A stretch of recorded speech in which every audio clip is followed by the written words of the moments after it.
We got a chance to talk to Kirby Smart about the addition of Bryan McClendon to the Dogs staff. He will be the passing game coordinator as well as wide receivers coach. And Bryan, of course, a longtime Georgia Bulldog from the time when he started in the program as a player to being a graduate assistant, and then, of course, an assistant coach, and eventually the interim head coach before departing for South Carolina in 2016. And in that time, Bryan showed how good he can be. And this is what Kirby had to say about Bryan McClendon's addition to the staff. He says, I have a tremendous amount of respect for Bryan and the job he's done. I've always respected him on the road recruiting. I had a lot of years at Alabama where I recruited against him in the state of Georgia, coached him as a player here in 2005. In terms of the ways he's carried himself, he's a special team, a leader. I have a lot of respect for him. He's worked for people on our staff, and he's worked with people on our staff.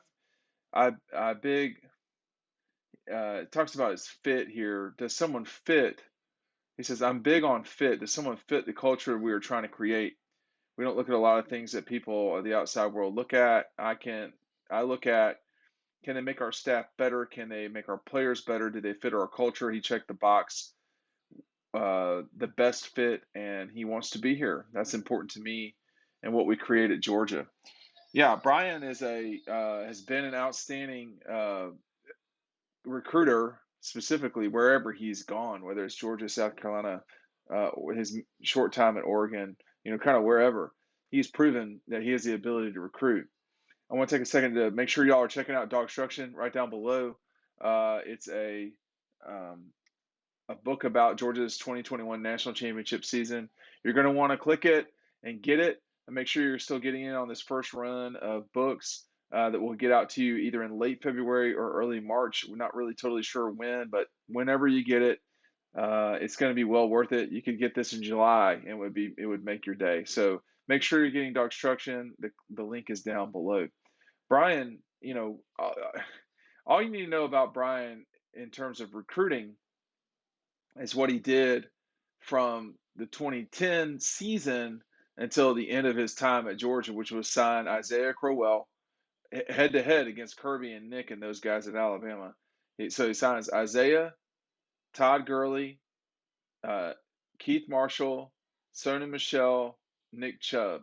Those were all guys that were either unbelievable players, of which of the guys I mentioned, they all were, or they were so highly sought after that it was hard to get them. I mean, very specifically, Isaiah, the recruitment of Isaiah Crowell is its own story. I mean, it's its own book, really.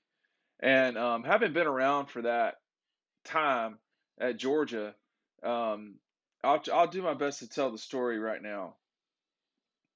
Bryan was up against, Bryan was coming off a Georgia team that was not good. This is their only losing season from 1990 until today, which is the 2010 year where they were 6-7.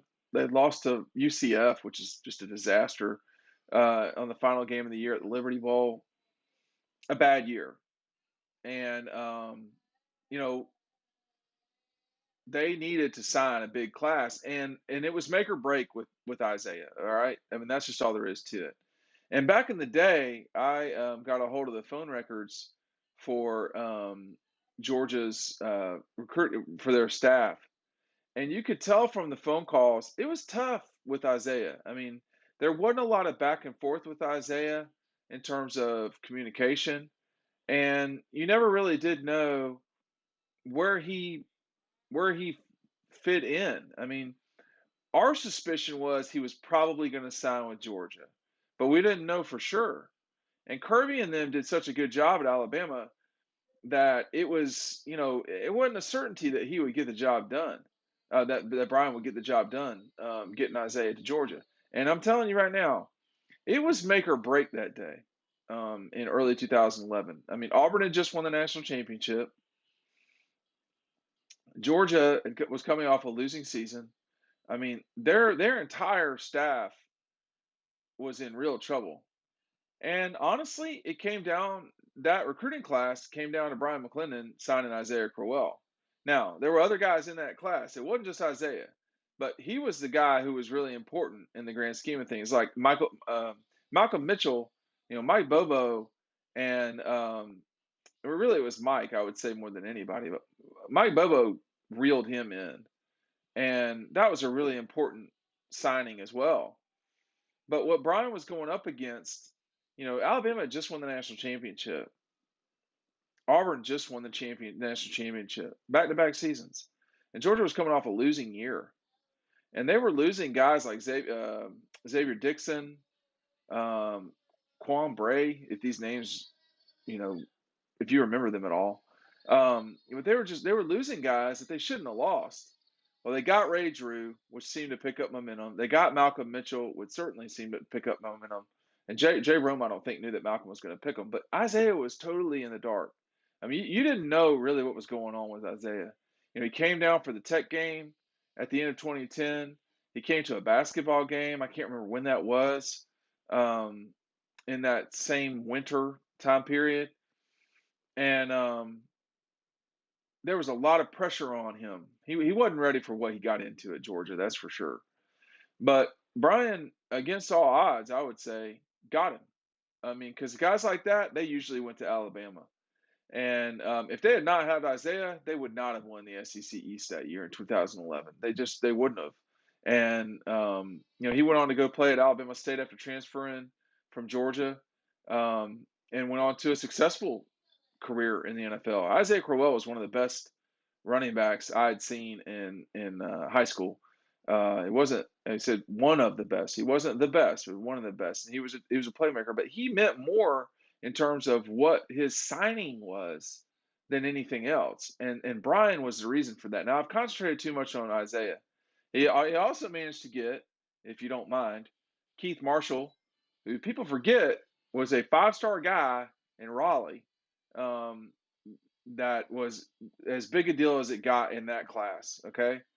At the same time, they signed Todd Gurley, who was right up the road in Tarboro, probably right over the road. I mean, Tarboro and Raleigh are really close to one another, actually. And that was really an important get, grabbing both those guys. And then 2 years after the 12 class, signing, signing Nick and Sony, that was an amazing stretch of 3 years to get, or really, I guess it was four cycles, but getting players like that, I mean, and getting Nick and Sony as a tandem, you don't win the national champion, you don't get to the national championship game without Nick and Sony. You just don't. And Kirby deserves all due credit for that 2017 season, believe me. But he didn't do that without Nick and Sony, and Nick and Sony don't get to Georgia without Bryan. So that's what you're getting back. And now you're letting this guy get turned loose on receivers, and this is an area where insiders have been concerned at Georgia, is the talent level. They would like there to be multiple George Pickens on the team. Now, they're not without guys. This receiving group is good. They just are. But I think you're going to see Georgia with Bryan um, elevate themselves in national recruiting in the 23 and 4 class in terms of receivers, and that will make a difference over time at Georgia. But I thought what Kirby said is exactly correct. Bryan, for a long time, I forgot to mention this. We put Isaiah on the cover of Dog Post magazine as recruiting guide in 2011. And Fletcher Page was sent down to Columbus to cover the recruiting thing, the thing where Isaiah held the dog up. This was before we really used video so much, and I gave the picture, I gave the cover to Bryan right after Isaiah had committed. This was maybe an hour or so after it, and Bryan just smiled. I think he said, "I like that. I like that a lot," because he was on the cover of the magazine, which of course meant that he was on the way to Georgia. Isaiah Crowell, in many ways, the recruitment of that, for me personally, made Bryan.